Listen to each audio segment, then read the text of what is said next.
Що, синку? Помогли тобі твої китайці? Нет.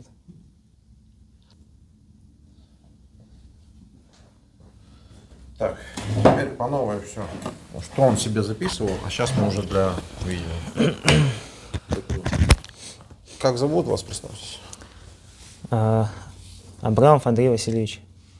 Абрамов Андрей Васильевич. Звание, должность, часть.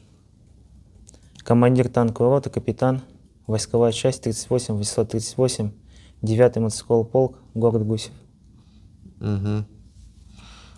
И с какого числа вы зашли в Украину? 2 марта. 2 марта. Угу. Присвоено наказом приказом начальника 56. Это вам звание, да, внеочередное Да. присвоено? Не, очередное. Очередное. Капитан, да? Да. Угу. Может, покажем сразу, чтобы уже не возникало там никаких этих самых кривотолков, а то, знаете, потом рассказывают, что вы там актер Вооруженных сил Украины, драмтеатра и прочего всего. Вы в Украину зашли 2 марта? Да. Угу. А что пришли? Освобождать русскоязычный народ Освободили? от фашизма. Освободили? Нет. Где фашисты? Где вы их видели? Нету фашистов. Ну, так, а что пришли? Нас убедили так, что на Украине процветает фашизм. Так. Вы рассказывайте, у нас свободное с вами общение. Вы можете с ним спорить, с нами дискутировать. Если вы Никто тут не бьет. Вы не поняли, вы сейчас попали не в российское ФСБ, где вас стулом бы били по голове и заставляли говорить то, что надо сказать. Вы попали на интервью к нормальным журналистам цивилизованной страны, где мы хотим с вами поговорить для того, чтобы донести до таких же, как вы, туда, в Россию, ваших однодумцев, земляков и всех прочих. Надо им сюда еще ехать, не надо им сюда еще ехать. Если надо, то зачем? И так далее, и тому подобное. Понимаете цель нашего Да, понимаю. интервью? Надо сюда ехать или не надо? Не надо ехать. Почему? Тут нету фашизма. Все? Все, что вы можете Тут сказать? мирные люди. Только Да. мы портим жизнь простому народу Украины. Когда вы попали в плен? 7 числа 7 сентября. сентября? Да. Ага, он совсем недавно. А где? Под Чкаловском, Харьковской области. По Чкаловским, Харьковской области. А в какой момент вы поняли, что тут мирные люди, которым вы портите жизнь, и нет никаких фашистов? После беседы с людьми обычными. Угу. Ну давайте тогда по порядку. Зашли вы в Украину 2 марта. А когда вы побеседовали с людьми обычными? Ну, когда меня взяли в плен, и я начал уже дискутировать. То есть это, это то- же меняет... Я имел в виду с обычными людьми. Я думал, он имеет в виду с обычными людьми, где-то там вы поговорили. А не здесь уже в плену. А там вы с обычными людьми какими-то разговаривали? Ну, я не разговаривал и не имел возможности этого. Ну, почему? Вы же Находился. пришли их защищать. Вам не интересно было с ними пообщаться, спросить? Ну, нам говорили, не ходите в деревню, в город не ходите, что там опасно. В городе, в деревне опасно. Опасность представляют кто? Те люди, которых вы защищать пришли? Наверное, Вам не кажется это странным странно. и нелогичным? Рассказывайте, как вы, я так понимаю, вы знали, что вы едете в Украину? Ну, Изначально. изначально нас построили и сказали, что мы едем на границу к Украине для охраны специально важных объектов. Так, Например, так. складов с боеприпасами, электростанции, подстанции, Так. мосты и так далее. Когда получили технику, дали команду построиться в колонну, и никто не знал, в каком направлении будем ехать и куда. Мы поняли тогда, когда совершали марш, уже прошло часов 10 во время марша, когда проезжали через границу Украины. Харьковской области. А до совершения марша, до того, как вы проехали, вы не знали, что вы в Украину едете? Догадывались. Догадывались. И что вы об этом думали? Ну, сказали, значит, надо ехать, надо ехать. Надо ехать, надо ехать. А вот про русскоязычное, вы говорите, население вы защищали. А какое вам дело до того, что в Украине вообще с кем происходит?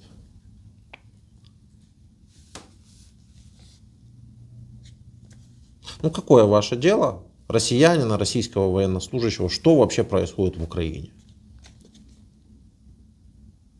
Не знаю, политика партии, наверное, Какой партии? российской. И Я не спрашиваю про политику Ну, партии российской, я это все Мне вижу, как слышу. бы без разницы это было, что, ну, говорят, ну, как бы внимания особо не обращал на это. То есть вы ехали не защищать русскоязычных, а вы ехали потому, что у вас был приказ. Да, приказ был ехать. Приказ был ехать. А вы почему служите в армии? Стабильность, Стабильность, зарплата, деньги, да? да. То есть вы ехали в Украину за деньги. Можно сказать, да, так. Не, ну вы если с чем-то не согласны, вы говорите, потому Согласен. что у нас это очень получается такой разговор, знаете, отрывочный, Согласен. односложный. Мгм. То есть убить человека за деньги это для вас нормальная история. Ну, обычных людей убивать.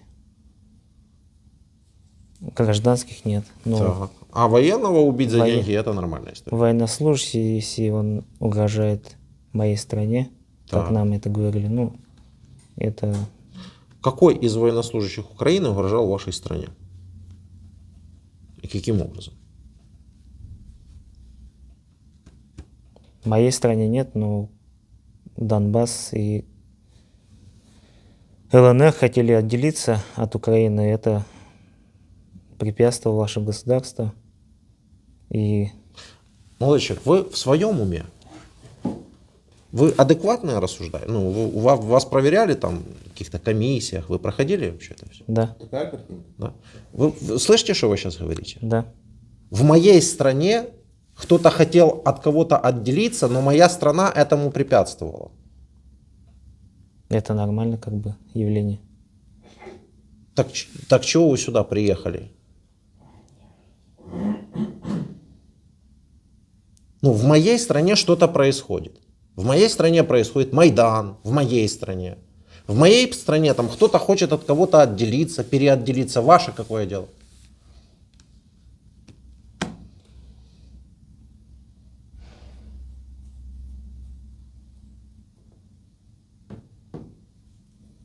Далее.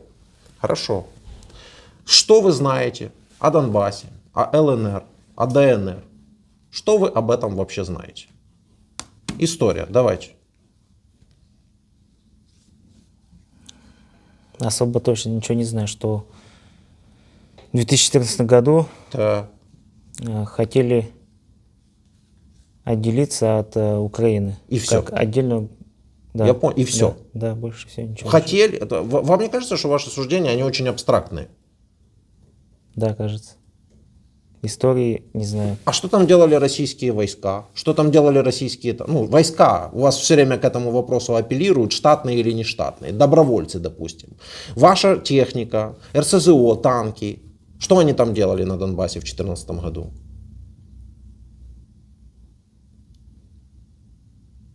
Как я понял, хотели защитить непризнанные государства. Хотели защитить непризнанное государство. Смотрите, у нас уже два фактора. Кто-то хотел отделиться, но там сразу же появляется российская техника и военные российские. С этого начинается война. Российская техника и военные российские появляются в Украине в 2014 году. Понимаете? Да. Уже вторжение происходит в тот момент. То есть это не какая-то там мирная попытка там какого-то отделения или решения чего-то внутри страны, а туда уже заходит извне техника и военные. То есть с этого момента уже начинается война. И с этого момента какая-то часть Украины вот эта вот непризнанная, она находится под фактической оккупацией России. И с этого момента, естественно, оттуда стреляют по неоккупированной части, а с неоккупированной части стреляют туда. Правильно? Потому что же война. И вот эта вот история краткая. 8 лет бомбили Бомбас. Потому что война. И, естественно, попадала и в мирные также. Вы Согласен. это знали, что это так происходило? Вы об этом интересовались? Так и не интересовался. Так не интересно. Вот в том-то и дело. Понимаете? Вернемся. За деньги убивать военных в чужой стране. Это для вас нормально?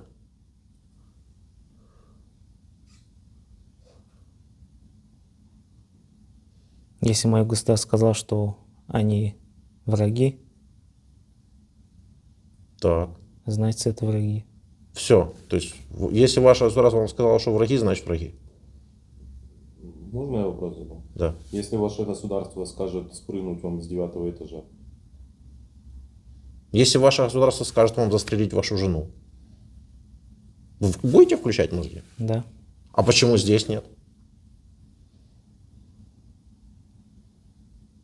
Нас убеждали, что здесь фашизм. Процветает фашизм. Понял. Вас убеждали. В России есть такое понятие, как преступный приказ в российской армии? Есть. Есть. Вторгаться в чужую страну – это преступный приказ? Да, наверное. Вы, получается, выполняли преступный приказ? Получается, да.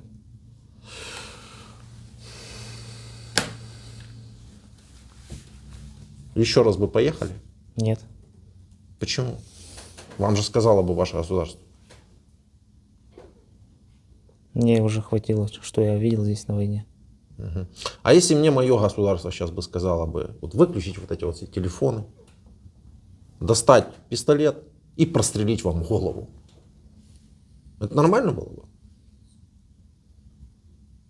Ну, не мучиться здесь еще час, вот это не сидеть с вами, не разговаривать. Мне же мое государство сказало. Тем более, что причины и обоснований для этого более чем достаточно. Передо мной сидит оккупант. Допустим, я не журналист, я военный. Я моделирую ситуацию. Это нормально было бы? От много чего зависит. Давайте, от чего? Ну, способен ли человек застрелить другого человека? Да, берем во внимание. Я военный, военнослужащий, способный застрелить.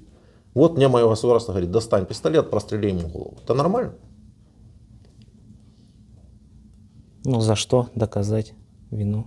О, видите, у вас работают мозги. когда Они надо. у вас работают. Они у вас сразу же включаются и шевелятся. Что надо доказать вину, а обстоятельства, а было ли не было. А здесь вас ничего не интересовало, потому что вам сказали. Так может быть вы просто наемный убийца обыкновенный.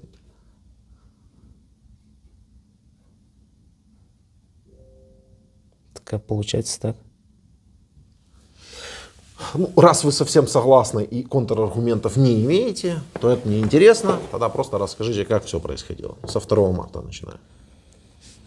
2 марта был дан приказ заехать, построиться колонну и выдвигаться в неизвестном направлении. Ехала колонна, спустя 10 часов заехали на территорию Украины со стороны русские тишки. Был дан приказ спрятаться в лесу и ожидать команды, окопаться и ждать. Закопались в лесу и ждали команды. Предварительно была команда идти на Харьков. После того, как где-то прошло дня 3, начался минометный обстрел. Один попал в танк, танк загорелся. После чего на следующий день мы передислоцировались на Можно вопрос? Вы командир танковой роты, это у вас сколько танков в подчинении? 10 танков, 10 танков. Это личного состава 30 человек. 33. 33. Да. А что 30? Потому что он еще на одном танке. А, вы 11-й танк. Нет, Нет. 10-й. Есть сан-инструктор и старшина. А они где едут? Они в обеспечении, получается, На чем? на Урале. Но они где-то за вами едут. Да, да, да. Ну все, И вы как командир всегда должны ехать спереди. Да. Понял. И по сути так все должны. То есть у нас командир танковой роты, по-моему, впервые. У меня лично есть пару общеобразовательных вопросов. Хороший вопрос. И у людей. Ну, то есть командир танковой роты всегда должен быть спереди. Это по вашим правилам или как? Не обязательно. Не обязательно. А как это определяется? Ну, чтобы управлять подразделениями, по идее, должен в тылу чуть-чуть, чтобы видеть, что происходит на поле боя и корректировать стрельбу, управлять взводами. А когда совершается марш? Во время марша, да, впереди. Все, понял. Теперь мне, Так и было? Вы ехали впереди? Да. Угу. Так. Дальше рассказывайте. Переехали в другой лес и также сказали, ждем команды на наступление на Харьков. После чего начался опять минометный обстрел. Сказали, не бессмысленно ехать на Харьков, там сильные Это уже оборудование. какое число было? Это уже ближе числа 13-го где-то. Марта? Да. Угу. Смысла нет идти на Харьков, там сильно укрепрайоны, и наша колонна не пройдет. Построили колонну, тоже не знаю, не говорили, куда едем, и поехали со стороны через Россию, заехали в Изюм. Стали под Изюмом и ждали, когда построят понтонный мост, чтобы переправиться через мост. Угу. 16 марта поставили понтонный мост, и колонна начала движение на Каменку. Часть колонны проехала через понтонный мост, начался минометный, как мне уже говорили после этого, минометный обстрел, артподготовка со стороны Украины, и колонну остановили. Несмотря на это, БТГР не в полном составе начал наступать на Каменке с правой стороны через дамбу. Угу. Ближе к обеду мы подъехали к Каменке и начали наступление. Никто нам карты ничего не давал, рельеф ничего не рассказывал. Мы не знали точно даже, куда едем. Угу. Первая колонна поехала, и проехали через понтонный мост и начали взрываться на минных полях на мост. Первая колонна, которая перед вами шла, начала да. взрываться. Первая колонна, это где-то 20 БМП-3 заехала, 2 танка и БМП-2, не знаю уже сколько штук. Часть колонны, которые шли в замыкании, спрятались в посадке перед Каменкой. Угу. И поддерживали огнем, чтобы кто там остался жив, прикрывали, чтобы они выходили из зоны обстрела. Во время этого обстрела и наступления наш БТГР потерял где-то штук 15 БМП-3, штук 5 БМП-2 и 4 танка. 2 танка безвозвратных, 2 танка были на ходу еще, но уже не боеспособны. Угу. После того мы отступили, проехали также через понтонный мост и спрятались в лесу под Изюмом. Угу. После этого в ночь совершили марш до русских кишек, до укомплектования БТГР. Угу. После того нас собрало командное совещание, и нам сказали, что мы подорвались на своих же минах. Что какое-то подразделение заходило в наступление и заминировало мост, и командованию нашему никто это не сообщил. Как вы оцениваете такие действия? Необдуманными, Необдуманными? халатными. А сколько людей погибло? Не знаю. Ну, примерно хоть. Или там подрывались машины, но люди не гибли? Машины подрывались, но там 2 БТГР ехало. Кто на БМП-3 ехал, они были с соседним БТГР, я там не знаю количество жертв. Знаю, что машин 15 потеряли. Так. А что было с ранеными? Вы их видели, там, 300-х, как-то вывозили? Да, их? вывозили, выходили раненые, 300-е, 200-е частично. Кого 200-е? смогли. 200-е были. Да. А за что погибли люди эти 200-е?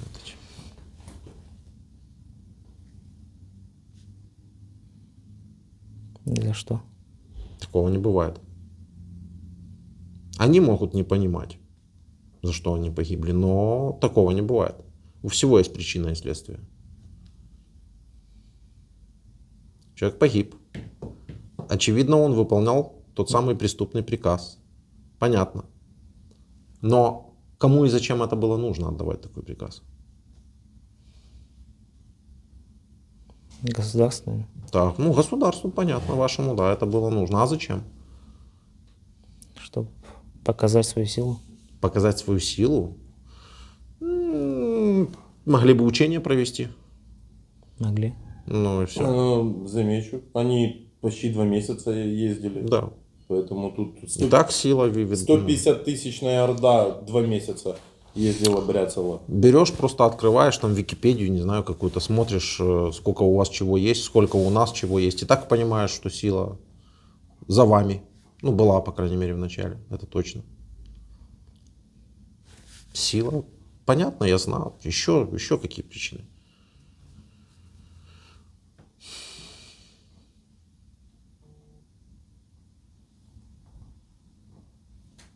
Может быть, да. Кто-то хотел героя, может, получить.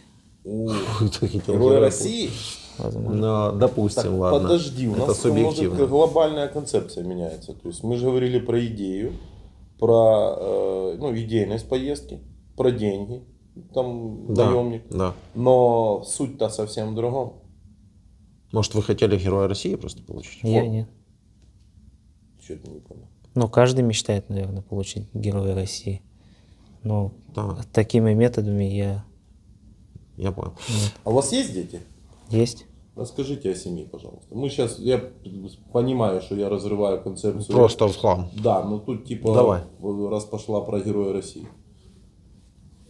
Жена, военнослужащий, санинструктор, служит в соседней части. 3 детей, 3 сына. 3 сына. Да. Какого возраста? 8, 5 и 3. 8, 5. 100% желание получить на китель себе звездочку. Герой России это звезда какая-то? Да. 100%. Жена военнослужащий. Не, ну он же говорит, что каждый мечтает, но он не хотел бы это такими методами. Ну. Я все, извините, что прервал. А что я там спрашивал вообще? Ну, он рассказывал про свою... А какая глобальная цель вообще вот этой вашей так называемой спецоперации, как вы думаете?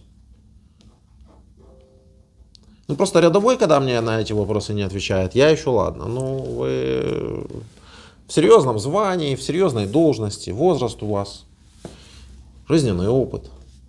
Давайте, пожалуйста, поговорим с вами. Вот общая цель спецоперации какая, как вы ее видите? Не что там рассказывали по телевизору, об этом мы уже поговорили. Я думаю, захват Украины почти полностью до Киева почти, кроме Киевской области. Не, включая Киевскую область. Но в сущности вы правы.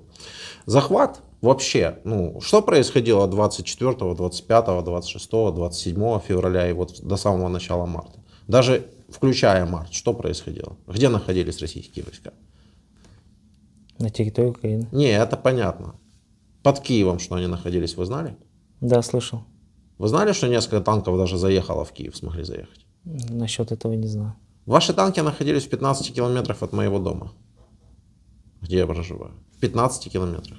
В то время, когда я проводил первое интервью с вашими, а я их провожу уже полгода, ваши танки находились за 15 километров от моего дома.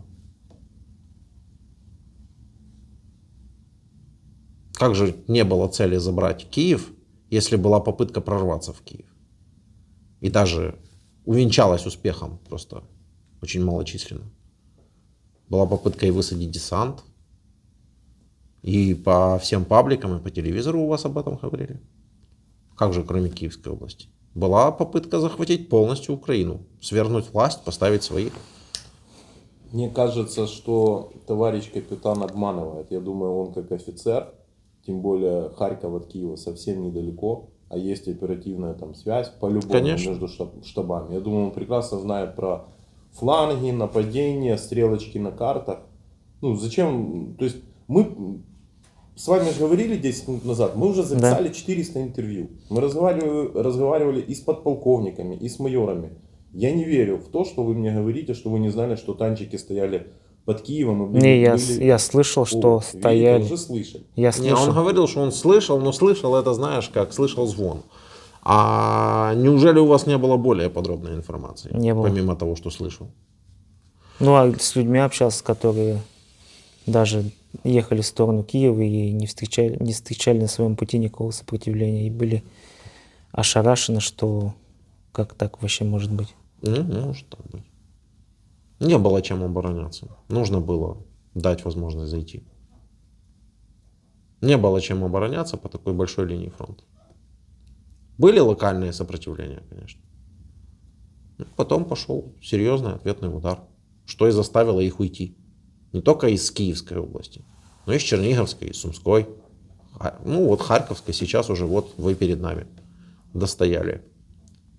Харьковская область фактически очищена на данный момент от вас. И вы перед нами как образец того человека, который все это время стоял под Харьковом. Были бы вы не командиром танковой роты, а командиром РСЗО, например, какого-нибудь подразделения. Перед нами был бы человек, который стрелял все это время по Харькову. Вы знали, что Харьков все это время обстреливался? Да, знал. Ну, так кого вы защищали, если все это время летит по мирным домам в Харькове? С русскоязычными теми самыми гражданами. Нас утверждали, что мирных людей уже в Харькове нету. Остались только нацисты. А где нацисты? Я их не видел. А сейчас, вот вы уже в плену, уже здесь-то должна быть концентрация нацистов, наверное. Не ощущается. Нету нацистов тут. Может быть, только по новостям.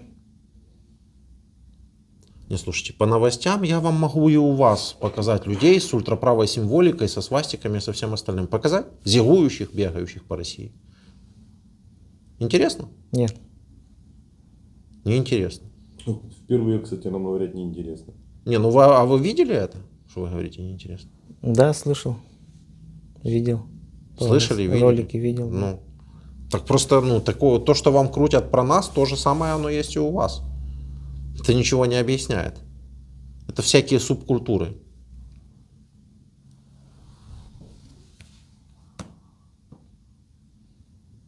Но ваши бомбили все это время Харьков. А там есть мирные жители. С детьми полгода, в подвалах. Как хорошо? Рожают в подвалах. Как думаете, хорошо из-за Нет. таких, как вы? Плохо. А что же вы не поймете этого, когда вы там находитесь? Что же вы там герои такие? Бомбите и думаете, что все правильно, что так и надо. Бомбите детей в подвалах. Женщин беременных бомбите, которые там сидят. Хотите, мы вас в Харьков вывезем, вот прям вот так в форме вашей, отправим на центральную площадь, чтобы вы почувствовали любовь к вам моментально? Хотите? Нет. Капитанские погоны восстановим только. Да похрен. Ну, Нет, с капитанскими погоны будет будут еще лучше. И шеврон танкиста. А вы куда стреляли? Стрелял в основном с закрытых позиций. С закрытых позиций куда? Давали угол и место, куда стрелять. Так. А вы видели, куда оно прилетало? Нет, меня корректировали, правее, левее, дальше. В основном стреляли по опорным пунктам заводов рот. Но если вы не знали, куда вы стреляли, то почему вы думаете, что это было по опорным пунктам? Ну, пару раз видео показывали, Видео? да. Куда прилетело? Ну, куда стреляли, да. У вас были БПЛА? Да. Какие? Иностранное производство. Иностранного производства? Не может быть. Да вы что? Мавик. НАТОвские? Мавики? Да. Не-не. Мавик. Орланы ваши. Ну, Орланов это Не знаю, тяжело, наверное, Так запускать. мавики это ж вражеская, как вы ими пользовались? Я не верю вообще, как это вторая армия мира использует конкурентское Вообще. оборудование. для- DJI Mavic, да? Фирма. Да, А что да. DJI это чья Ну, у фирма? нас маме. Ну, это я знаю. Я просто никогда не интересовался, чья это фирма. Но это в любом случае либо Южная Корея, Не, либо Штаты, либо Китай, Тайвань. Там. с офисом в Штатах или Штаты с офисом в Китае. Что-то такое. Не Ладно. зачем. Китай, если так. Да. Що, синку? Помогли тобі твої китайці? Нет. Ладно. Сколько вы за все это время раз выстрелили? Где-то раз 500. 500. 500. Вы воевали, по сути, с марта по сентябрь. Это 6 месяцев. Полных. Да. Ну, там, плюс-минус 1 день. Раз 500. Это, грубо говоря, 100 раз в месяц. Это, по сути, минимум 3 выстрела в день. Но мы стояли, неделю могли не стрелять, 2 недели. Ну, а потом наваливать. Да. Хорошо. Как вы думаете, сколько вы убили человек? Не знаю. Не, ну, ваша оценка. Вы же понимали, что если вы валите по командному пункту какому-то наших военных, то там, например, 10 человек. То есть, ну, я не знаю, я вот, мне интересно, я задаю вопрос. Вот ваша оценка, вы сколько наших военнослужащих вы убили? Сколько техники спалили?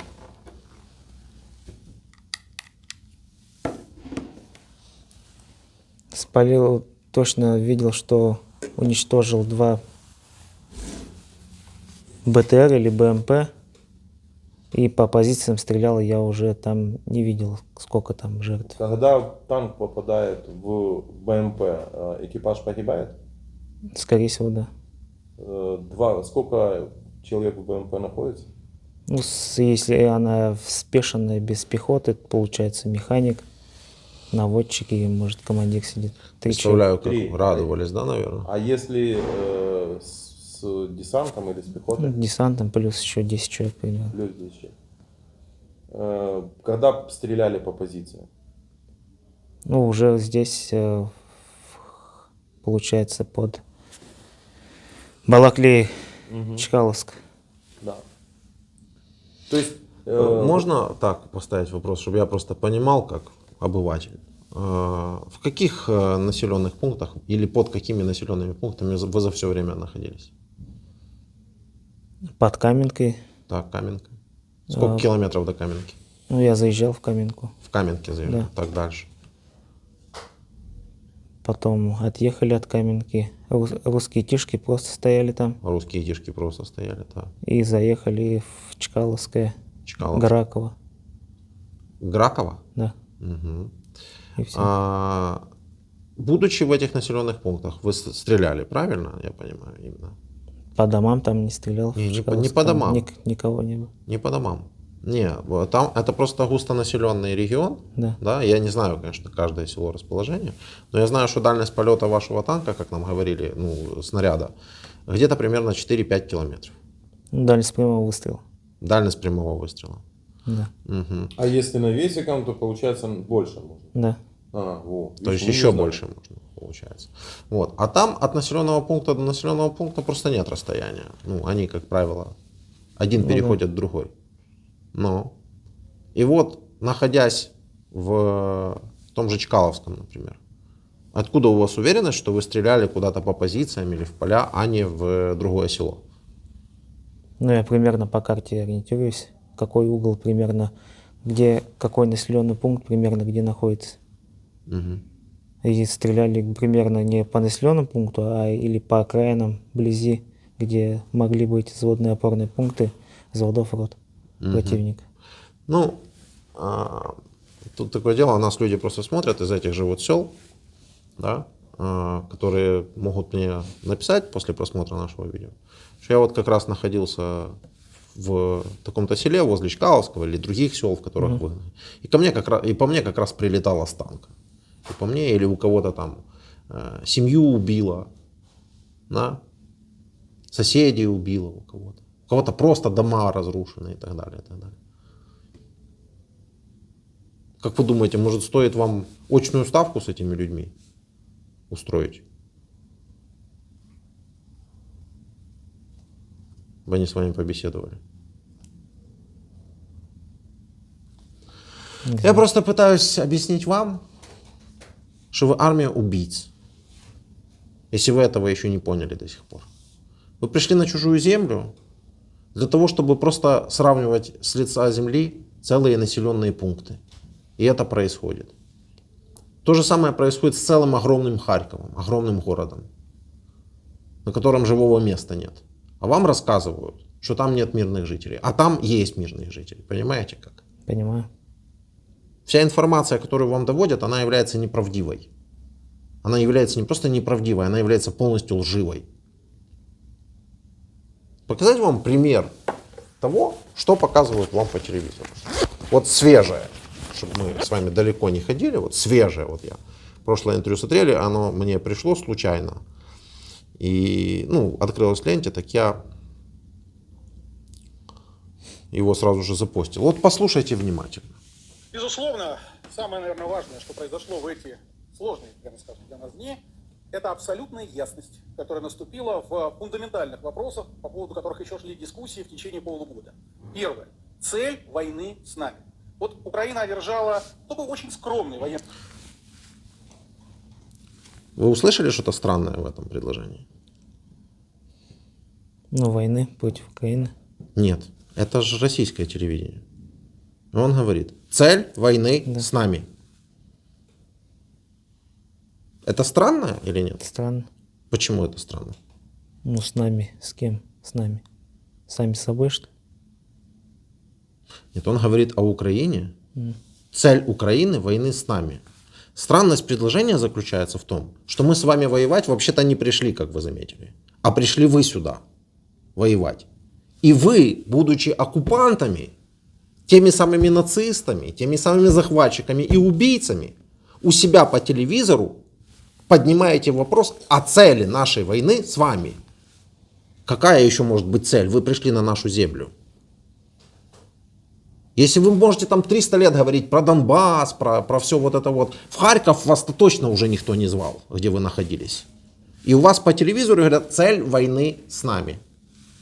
Если вы не поняли, то давайте послушаем дальше. Просто чем вас кормят там? Военный успех, и все, они расправили крылья и заявляют основную цель. Не независимость Украины, не освобождение ушедших от них добровольно территорий, а ликвидацию России как государства. Разрушение России как государства сразу же заявлено в качестве цели. Причем, знаете, вот в ночном обращении господина Зеленского меня потрясла, она выпала из общего внимания. Вот эта фраза замечательная, которую он сказал.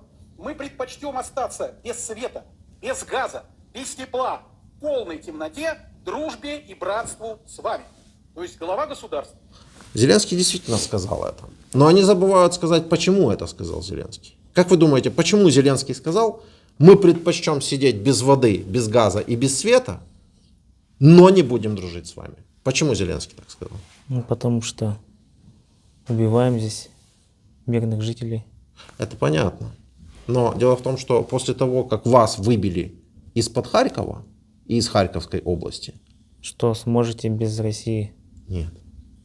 После того, как вас выбили из-под Харьковской области, в качестве мести, в бессильной злобе с России полетели крылатые ракеты, в том числе «Калибр», в наши электростанции. И осталось без света, по сути, 3 области. Полтавская, Днепропетровская и Харьковская. И Зеленский говорит, вы нас этим не запугаете. Мы лучше будем без света, но с вами мы все равно не будем. Потому что правильно. Потому что вы полгода нас бомбите. Зеленский имеет в виду, что силой вы нас все равно с собой дружить не заставите. И ни на какие, не то что дружить даже, здесь вопрос уже дружить не стоит. Здесь стоит вопрос о том, что мы на ваши условия ни на какие не пойдем. Мы лучше будем сидеть без света, но на ваши условия мы не пойдем. И вот к какому гениальному выводу приходит ваш пропагандон, исходя из этих слов. Говорит, что он настолько ненавидит Россию, просто такая животная ненависть, что он предпочел гибель собственного народа, которым он руководит. Лишь бы только не с вами. Лишь бы не союзные отношения с Россией. Но это просто... Прокомментируйте, вы услышали. Что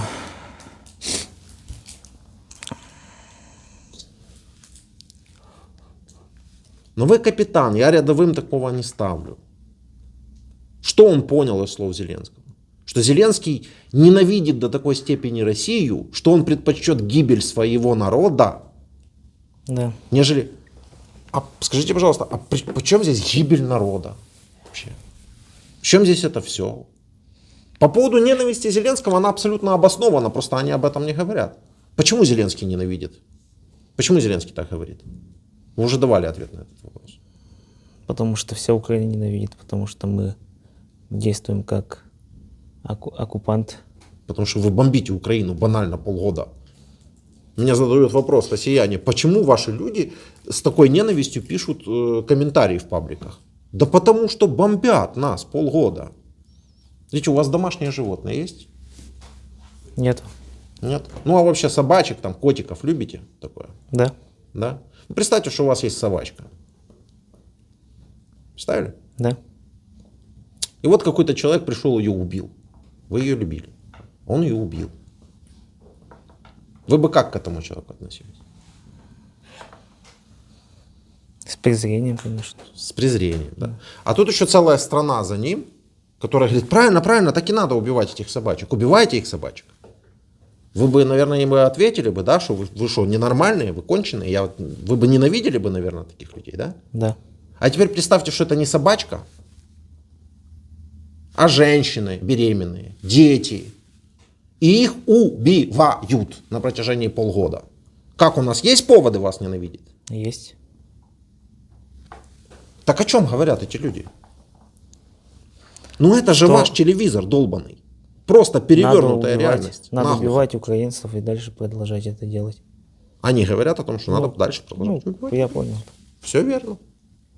И вот завершение этой речи эпической. Просто потрясающая вещь. Мы видим, что им вторят, пока еще эксперты, но я уверен, что в ближайшее время мы дождемся и официальных заявлений, где тоже будет подтверждено уже на государственном уровне цель войны с нами. Ликвидация нас как государства. Поэтому всем тем, кто выражал какие-то сомнения, говорил, а не слишком ли мы стараемся, вот защищая Донбасс, можно сегодня ответить. Дорогие друзья, мы сражаемся за сохранение собственного государства, своего многонационального народа, своей цивилизации. Правильно. Фактически, вывод из этих слов ваш правильный. Надо дальше продолжать убивать украинцев. Но сама речь. Ну, слышишь, что он говорит? Цель их войны с нами. Как будто это мы пришли к вам. Я понял уже это. Понимаете, как у вас перевернуто это Да. все?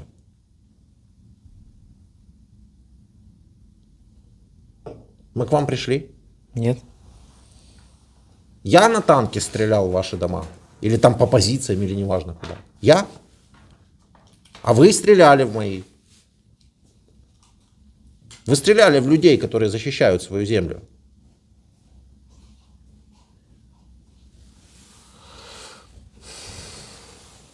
Говорите дальше, рассказывайте историю свою. 6 февраля, сентября начался наступление со стороны Балаклеи в Харьковском направлении. Часть войск отступила. Нам был отдан приказ отступить тоже назад, ближе поселка Чкаловское. Мы отступили по приказу командира и держали дорогу. На следующее утро, ближе к обеду, поступила команда сворачиваться и совершить марш по подразделениям. Мне дали приказ держать дорогу до последнего, пока основные силы и командование отступает в Шевченково в сторону Грушевки. И командование. И командовали, да. То есть командование отступает в первую очередь. Ну, командование, да, в первую очередь сказали, я первый, вы за мной. Угу. А что вы скажете, кстати, про вот этих вот людей? Мы общались до вас с троими. Вы уже, возможно, тоже успели с ними пообщаться. Тех, которых вообще бросили просто. Просто забыли, нет связи и бросили. Их не забыли. Ну, может, оставили. Остальные для ночью прикрытия. умышленно собрались и уехали. А этих оставили, потому что они отказники были. Но у нас таких не было, что... Ну, я понял. При том, что это срочники, вы в курсе? 3 срочника. Или вы с ними просто еще не поговорили? Так тесно не общался еще. Понял. 3 срочника это. Ладно, ну такое. Да, дальше. Вы? На следующее утро, 7 числа, была команда на отступление. Мне дали команду держать мост и ждать команды на отступление. Сказали, идешь в замыкании колонны. Угу. Началось отступление. Связь была очень плохой. Спрашивал несколько раз на команду отступления. Сказали держать еще. Еще не все отошли. После того, как, наверное, командование уже отошло на безопасное удаление от линии соприкосновения с противником, дали мне команду на отход на другие позиции. Примерно район Грушевки, Чкаловской. Построил колонну из 5 машин и начал отступление. Я ехал в головной машине.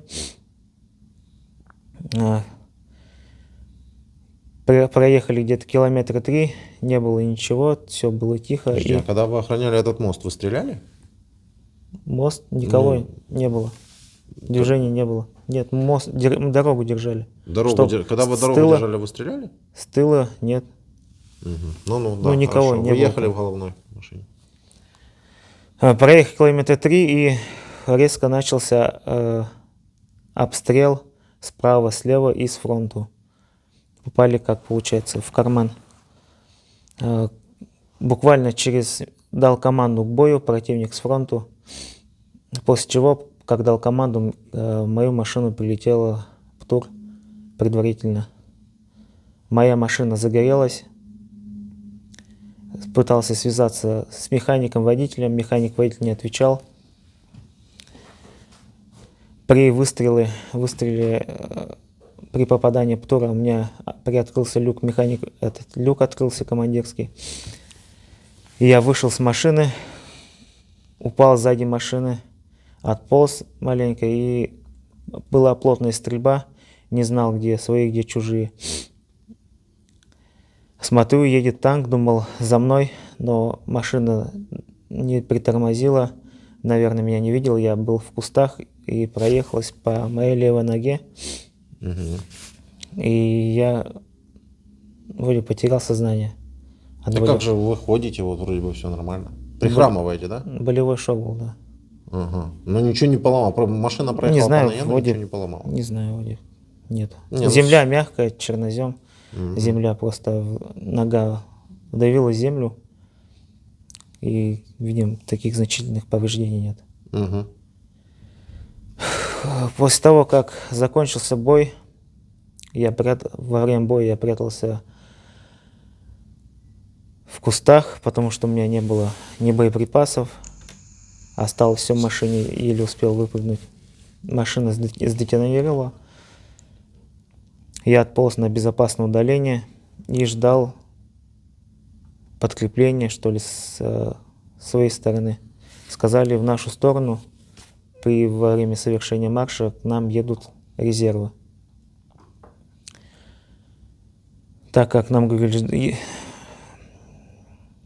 едут резервы, я... Это 8 число было? 7. 7. Угу. Я еще сутки пролежал в траве, пока меня не обнаружили вооруженные силы Украины. А где это конкретно было? За Чкаловском.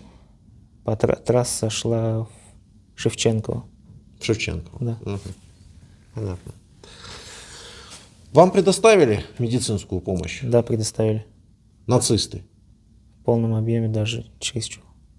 Чкаловская это юго-восток от Харькова. То есть это где-то 70 километров от Харькова. Ну что интересно, нам 40. Нам сирым доводили о освобождении Чкаловского, Шевченского уже 9-10 числа. Да. То есть, видишь, фактически мы узнаем. Вы вчера выглядели хуже, я видел у вас было совсем все плохо. Вам, я смотрю, мазями хорошими, да. Может. Хорошими. Угу. Давай звонить, что ли? Я ж хочу, ты поменял тему. 2 бэхи наших спалил, плюс стрелял. Я так думаю, можно смело говорить, что за всю войну человек 30 вы наших убили. Возможно. Ну, то есть, это минимум, который... Ну, я понимаю, просто я не понимаю, А зачем сколько тебе. ваше подразделение, рота? Вот вы знали, что там по-любому танкисты докладывают? Там 3-й танк подбил то-то, такой-то танк подбил то-то. Но это чисто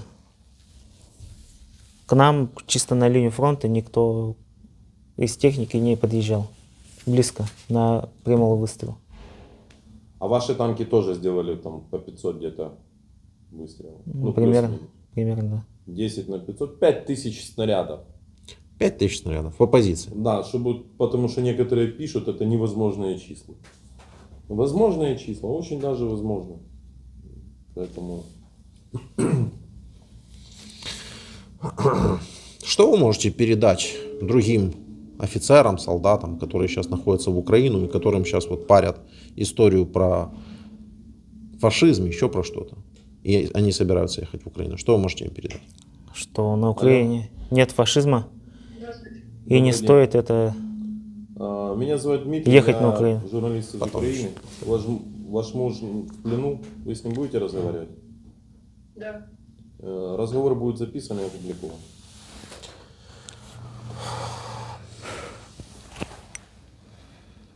Привет. Привет. Как ты?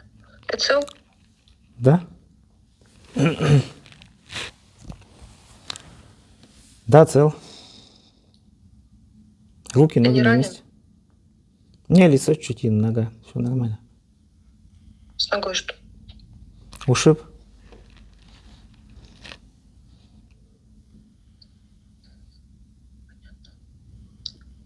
Все хорошо будет. Конечно. Я люблю тебя.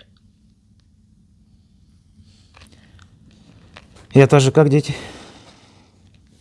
Все хорошо. Я сейчас за Максимом в садик пойду. Ага. Дима приболел. Дома. Впускайте Кракена. Вы разговариваете. Все хорошо, не переживай. Все хорошо будет. Я знаю. А мои ребята мне писали тебе, ничего, нормально все? Писали. Нормально с Как ним? обещали, писали. Да. Все хорошо. Не переживай, мы тебя ждем.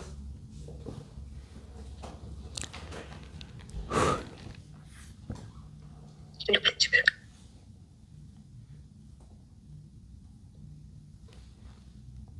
Телефон. А мне что надо? Если хотите, можете попросить то, что мы говорили с вами. Что больше народ видел, надо на одиночный пикет, или как она называется? Манифест, или как там? Давайте я поговорим. У меня к вам вопрос есть один в начале. Можно? Да. Ваш муж полгода на войне. Вы знаете же это? Да. Я так понимаю, зарплату он получал исправно. Ну, он офицер все-таки. Ну, у него карты арестованы. Чего у него карта арестована? Какой-то долг, не знаю. Я не могу связаться с судебным приставом, потому что у меня нет документа о доверенности. Ладно, это Поэтому- по сути не важно. У меня такой вопрос. Ваш муж убил минимум 30 граждан Украины. Зарабатывая А кровь. кого это можно подтвердить? Это он нам только что сказал. Вы посмотрите это в Ютубе на интервью. Это не я придумал. Ну, он еще пройдет полиграф. Скорее всего, ему дадут 15 лет тюрьмы. Он убийца. У меня такой вопрос. Как воспитывать детей, зная, что отец убийца? За деньги в чужой стране. Я не говорю, сколько там еще мирных погибло. Вы же новости смотрите? Смотрю. Ну, вот ответьте мне на вопрос, как с этим жить? Осознавая, что ваш муж убийца. Вы какой-то определенный ответ хотите услышать? Я хочу услышать то, что вы думаете. Мне вообще ответ не нужен. У нас добровольная беседа, он мог спокойно от нее отказаться. Благодаря этому видео вы своим придуркам-командирам покажете, что он не дезертир и без вести пропавший, а в плену.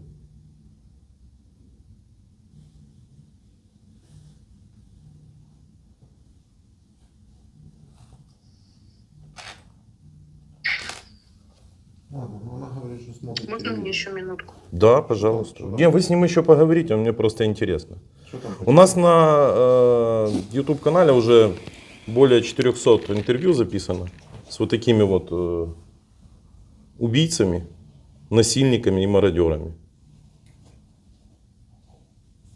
Ну, как бы мы видели, слышали все. Ну, вот он 15 минут назад сам сказал, сколько он людей убил.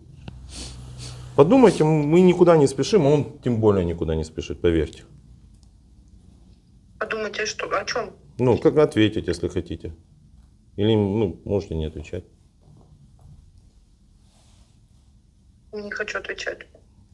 Понял. Что по телевизору? Вот? А что, да, вот по телевизору вам говорят. смотришь же Просто телевизор. смотрите, есть люди, которых обманули. Есть люди, которые, как вот ваш муж, пришел получить Героя России. Если бы его не подбили, то он бы ездил бы еще полгода. Если бы его не спалили, а сейчас наши врачи его лечат. Ну, Герой России звучит круто, наверное. Герой Рашки.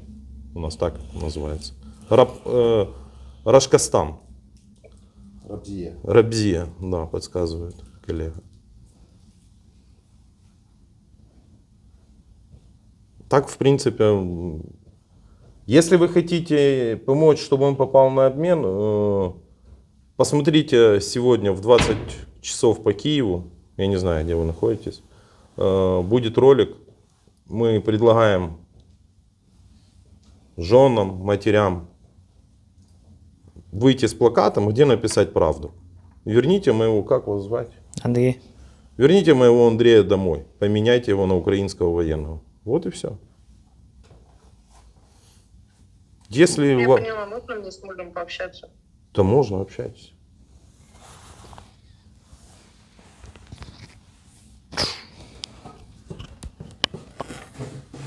Соскучилась вообще.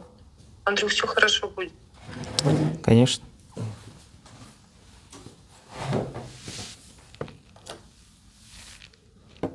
Я очень тебя люблю. Я знаю.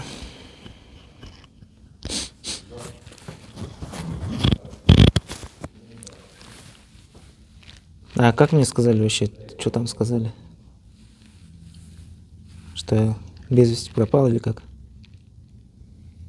Ну, считался сначала, да, потом видео выложили, как тебя в плен берут.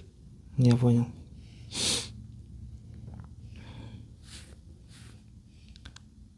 Ну, ждем замены. Будет. Можно еще один вопрос, а потом я вам снова верну. Добрый день. Вы не обращайте внимания, это Дмитрий, он злой очень. Злой парень, у него настроения нет. Вот. А я вам хотел проще вопрос задать. Можно? Меня Владимир звать. Виолетта. Приятно, да. Скажите, пожалуйста, вот вы же смотрите телевизор, да? Что вам рассказывают? Зачем эта война нужна? Вот как это аргументируют каким-то образом? Стараюсь не смотреть. Ну, вы только что перед этим сказали, что вы смотрите Я телевизор. смотрела, но я стараюсь не смотреть. А почему стараетесь не смотреть? Иди в комнату. Уйди в комнату. А почему стараетесь не смотреть? Почему стараетесь не смотреть телевизор? Зачем? Ну, не знаю, ваш муж воюет. Интересно же, что происходит, зачем это все нужно. Ну, также могу в интернете об этом почитать. О, в интернете читаете. Как вы думаете, вот зачем это все нужно? Из интернета исходя.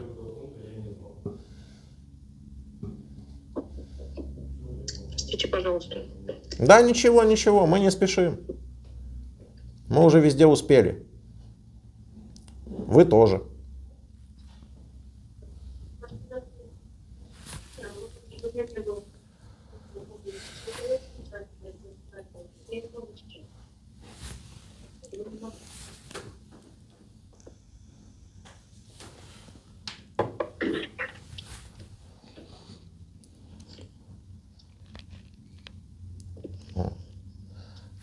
Ну, просто мне интересно, да, просто мне интересно, вот как вы рассуждаете, как вы мыслите. Вот вы все-таки читаете в интернете какие-то паблики о происходящем. Вот как вы Я не думаете? политик, я не могу дать этому оценку.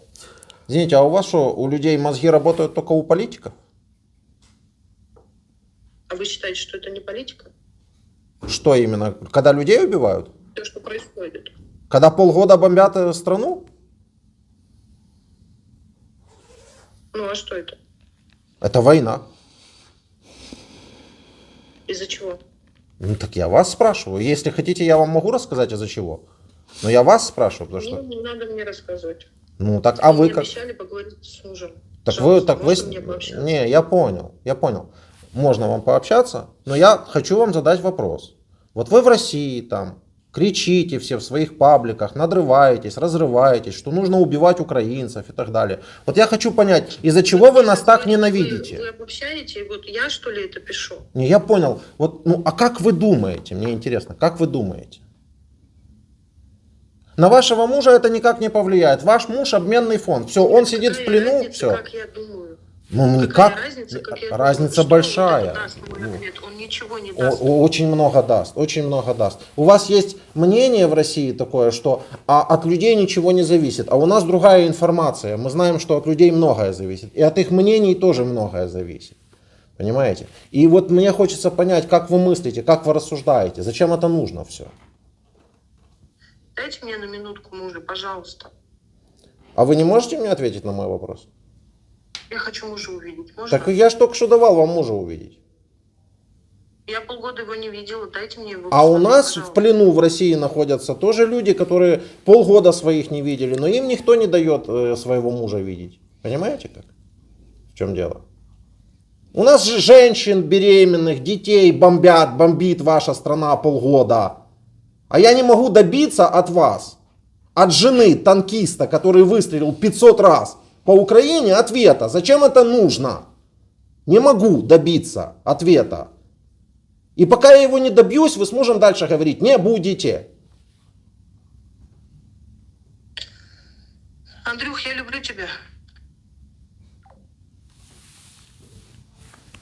То есть ваша жена, она предпочла разговору. То есть ей просто нужно было ответить на обычный вопрос и дальше говорить с вами. Но она предпочла разговору с вами не отвечать. Вот как вы себя Она ведете. боится? Чего она боится? Чего она боится? Чего? Правда вы боитесь все у себя в стране? Так вы и есть нацисты. И страна у вас нацистская, и правительство у вас нацистское. Потому что только в правительстве нацистском и в стране нацистской только люди боятся говорить правду. Понятно вам? Понятно. Что вы можете передать нацистам своим?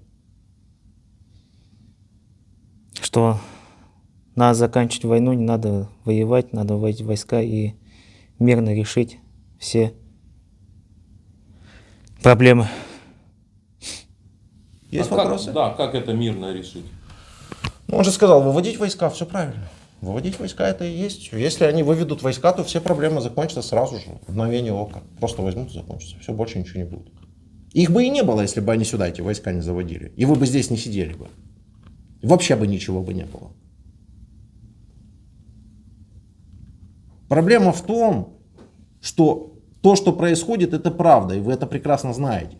Что Украину бомбят полгода, а вашим людям на это наплевать. Они даже говорить об этом не хотят. Потому что им плевать. Потому что они смотрят по телевизору такую херь, которую я вам только что включал. Смотрят, слюна течет, мозги не работают, и все хорошо. Согласен. О каких Иди, долгах? Дим, я на говорила сегодня жена? устал, честно говоря. Как это ты устал? Ну так вот. Ничего не делал, устал. Да, ну, тем не менее. О каких долгах говорила ваша жена? Мне же интересно, тут же концепция может поменяться. Не понял. Ваша жена говорила, что ваши все карточки заблокированы. О каких долгах она говорила? Ну, был у меня кредит в Тинькофф банке. Может, Ага. из-за этого, не знаю.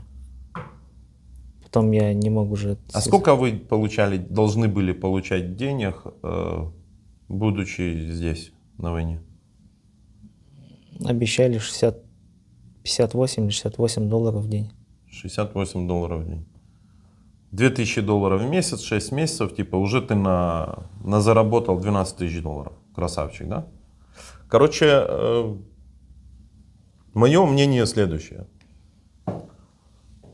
Товарищ танкист приехал сюда, за бабки, получить Героя России. Бабки нужны были, чтобы позакрывать долги и кредиты, правильно? Да. Ну вот, мы к правде приходим. Параллельно получить Героя России, доблестно сражался, выполнял приказы. 2. 3. Ездил бы и убивал наших людей, наших сограждан бы. До последнего вообще. Я даже в этом не сомневаюсь. 3. Ни хрена он не понял от этой беседы, а его однозначные ответы да, понял. Мы все понимаем, как это звучит. Прошу считать его обычным наемником, убийцей, который приехал сюда решить свои финансовые проблемы и выслужиться перед Родиной, получить досрочно, возможно, майора. Когда майора должны были дать? Должность не позволяет. Ну, хорошо бы сражался, был бы уже командиром батальона, да? Танкового. Я отказывался. Отказывался. 4 июня 2020 года получил командир. Капитана получил. Нет. Капитан. Да. Капитан получил. Воинская часть 71 717. Полковник Агашкин. Полковник Агашкин. Забирайте своего убийцу.